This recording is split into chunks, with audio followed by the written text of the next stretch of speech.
What are some dark events in history not many people know about? Story 1. In the early 80s, Bayer knowingly sold millions of dollars worth of HIV and hepatitis-tainted medications to Asia and Latin America.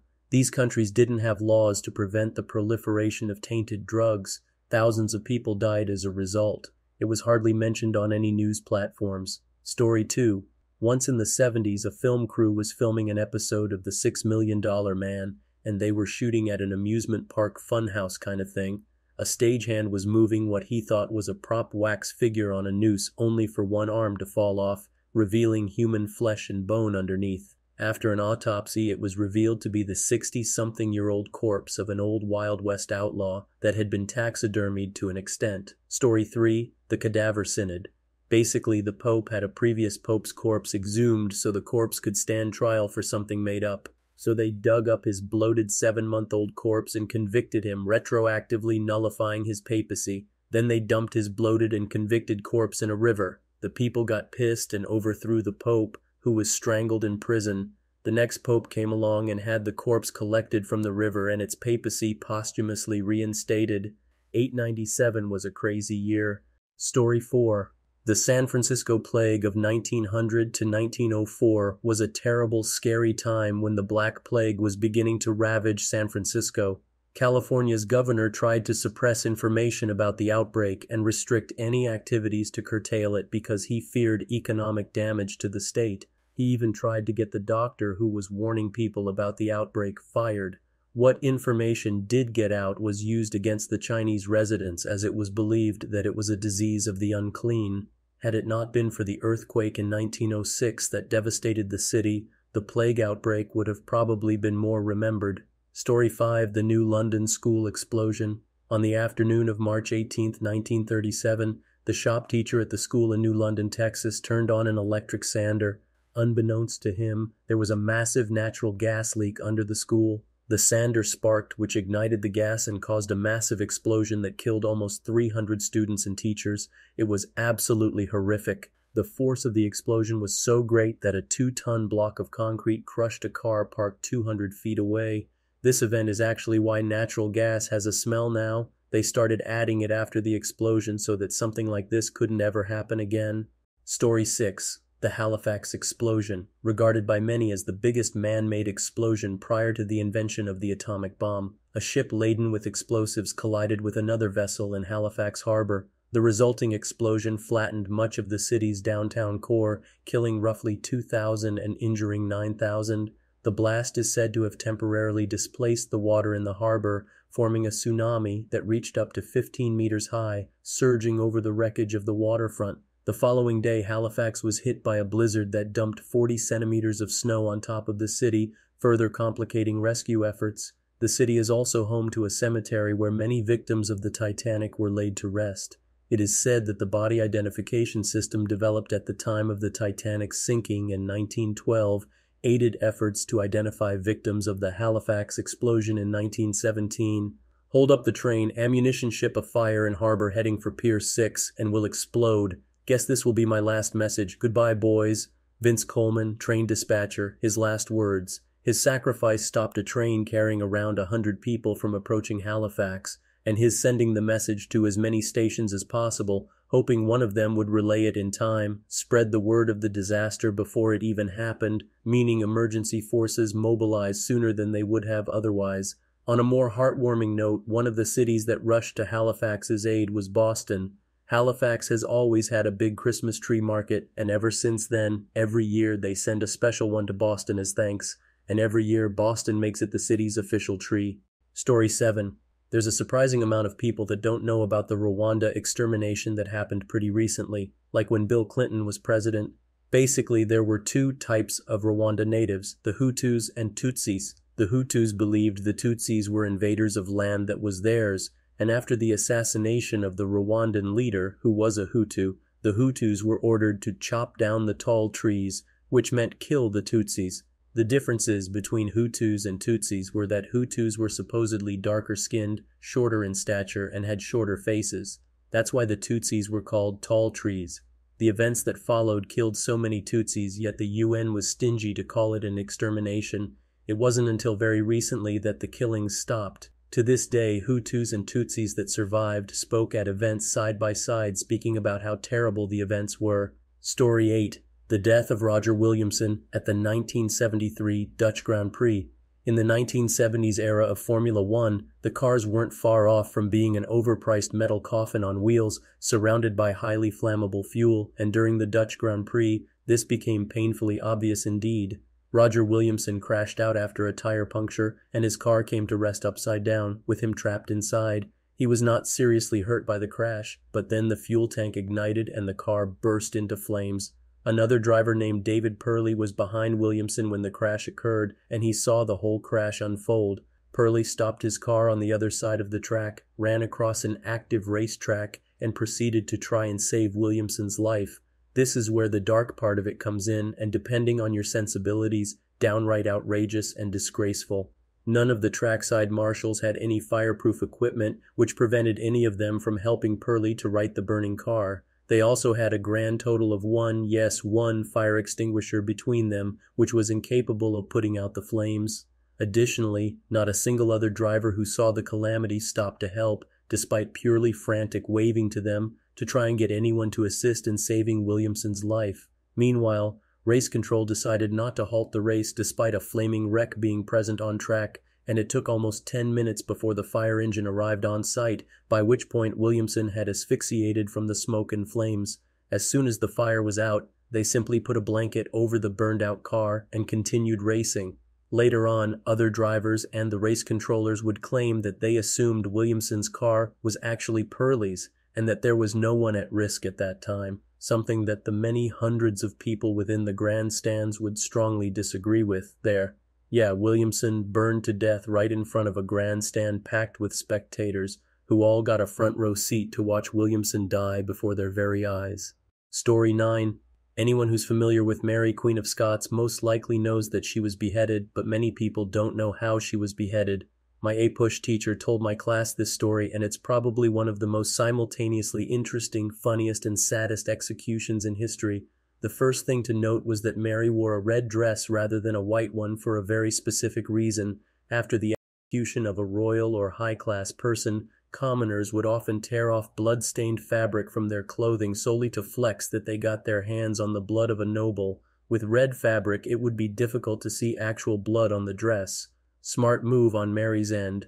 During the actual execution, it was said that Mary's executioner was not very experienced and actually missed the initial swing, jamming the axe or whatever weapon they used into the back of her head rather than through her neck. This didn't kill her yet, though, and she instead made some sort of medieval olden-time exclamation that can be roughly translated to, "God damn." Story 10. The Radium Girls. In the 1920s, they worked at a watch company painting the hours on the watches using radium, a radioactive element that glows in the dark. They did this with no PPE and weren't told radium is dangerous.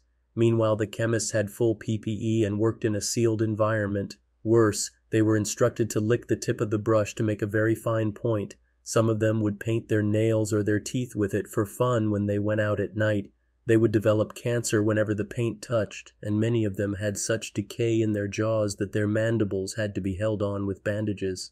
Story 11. Margaret Beaufort, mother of Henry VII, father of Henry VIII. She was married off at age 12 to Edmund, 25, who was desperate to get her pregnant as quickly as he could. It was not unusual for members of the aristocracy to marry young. It was slightly more unusual because of the risk to both mother and child for them to get pregnant before the age of 14. Edmund died of plague while Margaret was pregnant. She was widowed and alone and pregnant during war. The birth was a very difficult one and would scar her forever.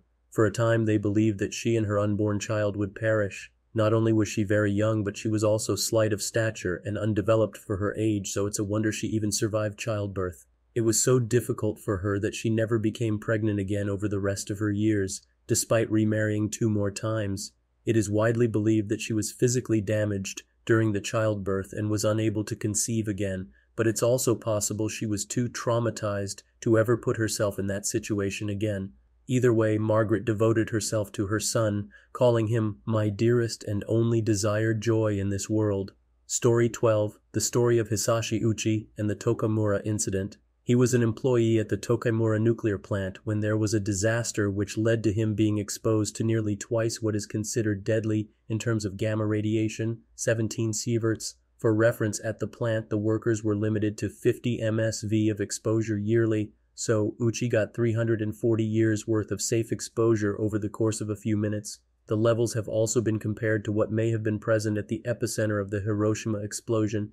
Uchi was kept alive against his will for 83 days. He was just a shell of flesh and bone and completely lucid for about the first week, enduring pain and suffering most of us could never imagine. He asked doctors to let him die and they didn't. They just prolonged his suffering, and now we know what happens to the body when exposed to extreme levels of radiation. Your organs literally melt, your skin falls off, and it's worse than any horror movie. Oh, and this was in 1999. And the order for nearby residents and businesses to evacuate wasn't sent out for nearly 12 hours. Story 13. The January 1945 sinking of the MV Wilhelm Gustloff. It was a German ship carrying fleeing Germans from the Eastern Front to the west through the Baltic Sea. It was sunk by the Soviet Navy shortly after setting sail. The total death toll is unknown but estimated at over 9,000 since there were so many stowaways. It is the worst maritime disaster ever, several times more than the Titanic. It didn't get nearly the press because they were the enemy, so who cares? And the German media certainly didn't report it because they're at the waning days of a war they're badly losing, so the last thing they need is more hits to their already sinking morale. Story 14. The Children's Blizzard. It occurred in January 1888 on an unseasonably warm day. The weather was nice and many school kids were tricked into not wearing coats or jackets to school, some only in short sleeves. While the kids were in class, the weather outside changed dramatically from warm and sunny at noon to dark and heavy like a thunderstorm, with heavy winds and visibility at 3 steps by 3 p.m. Children left school to go home and do their chores. This was in Minnesota, and were expected to milk the cows and do whatever else was involved in the family farm. But they got lost in the darkness and snow and the wind, and many froze to death in their town, just yards from houses or other sources of refuge. 235 people, mostly children, perished. Story 15. My mom told me about this when I was in grade 8, and she said she didn't know this until her last year of high school. During World War II, after Japan bombed Pearl Harbor, Japanese internment camps were created in British Columbia.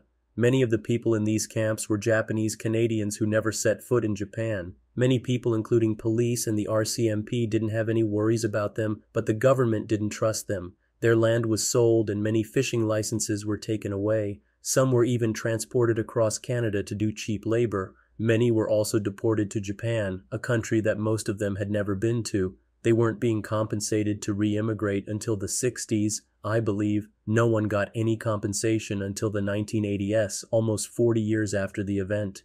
Story 16. The Inuit people were brought to boarding schools in the mainland of the U.S. Then, since they lived full-time at the school had some special rights over the kids. During the Cold War, the U.S. military made these kids drink radioactive stuff for experiments because the schools signed off on it. Obviously, this has caused many of them to develop cancer, and many have had no reparations to this day. Story 17. The U.S. military's actions in the Philippine-American War, also known as the Philippine Uprising. After the Spanish-American War, the Philippines became a U.S. colony, and naturally the locals didn't like the idea of being handed over to another colonial power, especially when they had previously been slated for independence after the war, like Cuba. The war lasted from 1899 to 1905, and the U.S. won with minimal losses against scattered local resistance. However, this was ultimately achieved because the U.S. killed upwards of 1.4 million civilians in the Philippines over the course of the war in order to establish control by force and terror. They burned down and massacred entire towns and funneled thousands upon thousands of people into concentration camps where many more died from disease or being murdered by soldiers in terrible conditions. More Philippine civilians were killed in the war than the U.S. has lost in all its wars combined. Another 1.6 million would be killed by the time the Philippines became independent in 1946. While not as deadly as the Bengal famine or Belgian Congo, the brutality on display, which was then covered up, ignored, or later justified, is horrifying. Story 18. The Ludlow Massacre was a massacre perpetrated by anti-striker militia during the Colorado Coalfield War. The The Colorado National Guard and Colorado Fuel and Iron Company guards attacked a tent colony of 1,200 striking coal miners and their families in Ludlow, Colorado on April 20, 1914, with the National Guard using machine guns to fire into the colony. Approximately 21 people, including miners' wives and children, were killed. The chief owner of the mine, John D. Rockefeller, Jr., was widely excoriated for having orchestrated the massacre. Story 19. Much like the Armenian extermination, the Ottomans carried out an extermination against the Greek minority in what is now modern-day Turkey for almost a decade during and directly after World War I, so 1914-1922-ish, I'm pretty sure. Most of the ethnic Greeks in Turkey that had been there for centuries were killed, and those that remained were deported to Greece. It turns out that extermination was a fairly common practice in the Ottoman Empire, but it's interesting how history skips over much of the atrocities committed. Story 20. Wouldn't expect this to be widely known because it's regional, but the Italian Hall disaster, also known as the Christmas Eve Massacre in Calumet, Michigan, U.S. Calumet was nearly declared the capital of the state prior to this event due to the mining of copper. At its peak, the copper boom in MI produced 1/3 or the world's copper. On December 24, 1913, mine workers who had unionized were having a Christmas party. 1913 was a rough year. There had been a lot of strikes and violence at the C&H mining company sites. At this point, the miners had been on strike for 5 months and were at a standoff with the mining company. Mine bosses barricaded the doors of the hall the workers were in, and someone, suspected but never solidly proven to also be associated with the mine, shouted, "Fire!" 73 people were trampled to death when they couldn't get out of the hall, including several children. The subsequent investigation shielded C&H Mining Company from consequences and contributed to the abuse of the workers, primarily Finnish immigrants. Our regulations are written in blood. Story 21. Barack Obama became the first Nobel Peace Prize winner to bomb another Nobel Peace Prize winner, Doctors Without Borders. To me personally, a big one is the bombing of Guernica, which many people do actually know about thanks to the painting by Picasso, but not only is the direct targeting of civilians as a means to demoralize the troops a horrible event, but really the entire Spanish Civil War, as there was an opportunity for a vastly different form of political, economic system arising, anarcho-syndicalism, but the experiment was cut short by the Franco regime backed by the German Story 22, the 100 Flowers campaign. It was a period of a couple of years during which the Communist Party of China encouraged citizens, particularly intellectuals, to openly express their opinions on political issues and to pursue new arts and sciences. Understandably, people were initially skeptical that they could critique the government without repercussions, and so the response was minor and inconsequential. Halfway through, Mao mounted direct pressure on leading intellectuals to voice their constructive criticisms. Now reassured, this led to millions of letters to the government, student rallies and protests, posters, magazine articles, etc. At the end of the campaign, Mao cracked down on anyone who had been critical of the regime, rounded up hundreds of thousands of citizens, and sent them to prison camps for re-education and execution. Shortly after, Mao tried the Great Leap Forward social plan mandating collective farming. No one dared to speak out about it. The plan led to food shortages that killed tens of millions of people. These events occurred in the late 50s, and yet it's almost as if no one remembers or knows of it. Story 23. Literally the whole history of Mexico since the Mexican Revolution. Decades and decades of robbing the people, incompetence, corruption, the drug war which has claimed millions of lives. And don't try to fix the country or do your job as a journalist because you will likely end up in a plastic bag on the side of a road. People always talk about North Korea, Iran, Iraq, Russia as being corrupt countries with oppressive leaders. The Mexican government is another authoritarian regime, and it's right under the U.S. Yeah, Mexico paints itself to be another free country that fought for its independence from a European nation just like the U.S. did. And you can protest all you want, but it does nothing, at least not in Mexico. The Mexican people now seem habituated to live in such a screwed-up country. It's almost mysterious how a place can be so beautiful yet so horrific. Story 24. I don't know about, not many people know about, but I for sure didn't until I took a sociology class in college, the Tuskegee experiments. Around 600 black men were used in an experiment unknown by them for nearly 40 years. The purpose of the experiment was to see how syphilis progresses in humans. That was the public reason. The real reason was to see if syphilis acts differently in black people. Spoiler alert, it doesn't. About 400 of the men had syphilis with a control of 200. The men were told they were going to get free medical care and treatment, except they were given placebo treatment and were told they were cured. For nearly 30 years after a cure for syphilis was widely distributed, the U.S. government still had these men experimented on and suffering with syphilis. Over 100 men died because they didn't get the medical attention they were promised, and a lot more suffered the loss of feelings in their hands and legs. Some became blind or paralyzed. The only reason the experiment was stopped was because it got released to the public. The only reason I know about it is because a small TV movies called Miss Evers' Boys that we watched in Sociology Story 25, The Battle of Okinawa. I'm sure that someone in this thread is more informed on the event than I, but I will share what I know. After the bombing of Pearl Harbor, the U.S. did a test run of sorts to see what invaded Japan would be like. Instead of entering the mainland, they attacked the small island off of the southern coast called Okinawa. Originally, the Okinawan people were sovereign, though I don't know whether or not they were recognized as a country. At some point, Japan invaded and overtook the island, which was then considered a part of Japan. When the U.S. attacked the island, the Japanese sent a few of their own soldiers, and so the Okinawan people primarily defended themselves. During the invasion, the people of Okinawa evacuated their women and children on a boat. Although the boat was headed for the main island, it never arrived. The vessel was fired upon and sunk by the U.S. Navy. The U.S. claimed they did not know it was carrying women and children to safety. The battle raged on, and thousands of lives were lost. Story 26. A man named Stanley Meyer claimed to have invented a car that runs on water and not fossil fuels. He was meeting with investors, and he hoped the car could be mass-produced, but the investors, possibly, killed him. Could you imagine if this had become a reality? People suspected the CIA is behind it. They wanted to keep it quiet for a number of reasons. This part might sound like a conspiracy theory, but I guess we'll never know. His brother, who was also super passionate about the invention, wasn't killed but refused to talk about any of it for whatever reason. Super corrupt stuff.